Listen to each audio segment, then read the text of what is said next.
What makes me different from my dog? Well, it all starts with one discovery from one biologist many, many years ago by the name of Charles Darwin. Charles Darwin had gone on an expedition to the Galapagos Islands where he found many different types of finches. These birds had different beaks that were good for doing different things. Some were really good at eating seeds, while others were really good at eating insects. This intrigued him, and he came up with the idea of natural selection. Natural selection is the process of mutation arising in organisms. If that mutation is advantageous to the organism, over generations it will slowly infiltrate the bloodline. If that mutation is significant enough, it can eventually create an entirely new species, like with the different types of finches. DNA is hereditary material found within an organism. It is a double helix and consists of 4 different distinct bases: adenine, guanine, thymine, and cytosine. Adenine always pairs with thymine, and cytosine always pairs with guanine.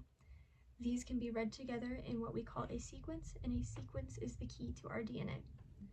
Everything has a different sequence, but you can share similar sequences. Between humans, I have very similar DNA to someone who may live in Africa, but it is a mutation in my DNA that makes it so my eyes would be blue and theirs might be brown. But what about dogs and humans? Well, for that we must learn about the common ancestor. A common ancestor is an organism that shares DNA between 2 distinct lineages. For example, me and my cousin both share a common ancestor of our grandma.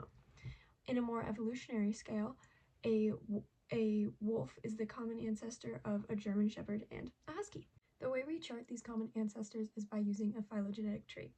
A phylogenetic tree is created using DNA samples from various organisms and connecting them.